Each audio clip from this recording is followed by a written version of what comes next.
Good evening, everyone. Today I am giving presentation about Universal Windows Platform. Uh, so the prerequisite of to develop any website or anything, any app related things in Universal Windows Platform is you have to be Visual Studio 2015 community version have to be installed in the machine, and you have Windows 10 operating system. So previously, before Windows 10 platform, so if you want to develop an application for Windows platform, so for phone you have to develop separately for iPhone, for a small tablet, for large tablet. Everything you have to develop for a specific client, a specific device. You have to develop the application specifically. So after what they have made after Windows 10. After Universal Windows Platform, what they suggest that if we for development easy, if we develop something in Universal Windows Platform, then it will run in all the Windows 10 platform operating system devices. The device will support Windows 10 operating system. It will run, the application will run as expected. So this is the advantage of using Universal Windows Platform. So after so I today I will go through the point of how to develop the application in Universal Windows Platform, basically the coding part and the different components, that is controls. So the first one is XAML. XAML is basically a extensible markup language. It is like a XML. Suppose XML, what XML have tags, different types of tags, user defined tags. So XML, if you are making something in a project like XML structure, so the consumer of the XML, that the client who is demanded for the XML, and the producer, that is you, the coder or developer, should agree upon a schema. That is, you have to include this tag. Inside this tag, you have to find this tag. So there should be a schema agreement between you and your consumer.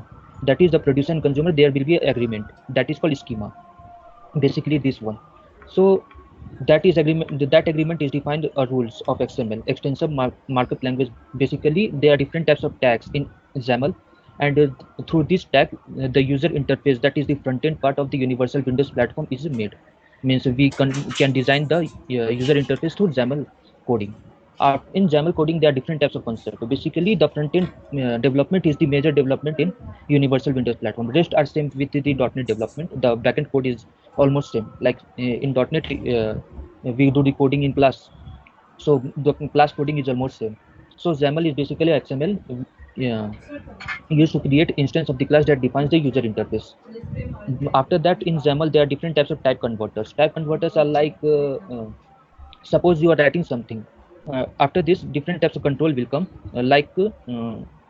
I'm giving one example: checkbox. So you are writing something in a checkbox. Yeah, everyone know about the checkbox. So the horizontal alignment is equal to left. We can define that in XAML also, in the CS code also. Uh, in Universal Windows Platform, we can define the structure positioning of the any control, like checkbox will be on the topmost, on the bottommost.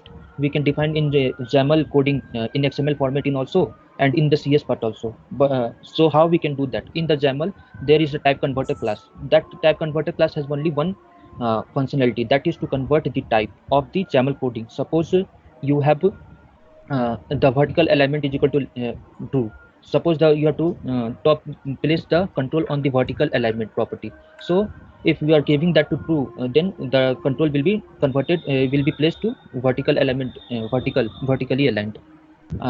You can do the same in C# coding to convert that string. Means the true property, true you are giving in string format. So to convert them to string, to enum or any instance of the class, internally it is converted.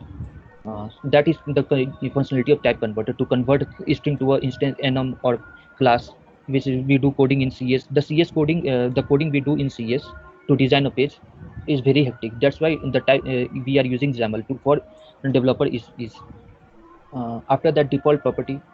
There are different types of text, like text block is nothing but if anyone is aware of HTML, then the text box is like text block. Here we are giving that text box name as text block. So text block has content property. Content means basically the value of the text box is equal to the content property of the text block. So if you are giving something text block, then it will show there. uh, so that is the default property. Every control has some default property. That is the example. And complex property is like it is an entirely different tag. It in HTML, there are different types of attributes. Suppose a paragraph has some attribute value, and everything has different attribute. So if the attribute is taken out of the tag, It's in HTML, if you are taking something out of the tag and you are making that as a separate tag, the attribute itself is a tag, then it is called complex attribute. Break out a property into its own elemental syntax means you are breaking a property, means attribute of the content of the control, and you are making that as a self tag.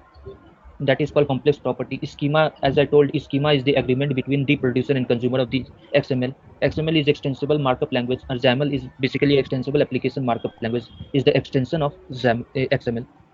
So schema defines the rules of XAML, Universal Windows Platform, and designer support. Suppose you are writing some code in the XAML, then you can view that code in the designer section itself during the compile time itself. You don't have to run the application to see how whether the UI is looking right or not. In the designer section, you can see your structure, how you are doing the coding, and whether you vertical alignment is true or is doing your purpose or not, horizontal is doing margin is given or not.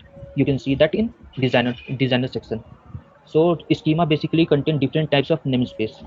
So namespace contains the rules. So suppose you are giving, as I have taken the name of a text box in HTML and text block in XAML. So text block is basically contains some property like content property, different types of all the rules of the text block. Suppose what content property is used for, what this is used for.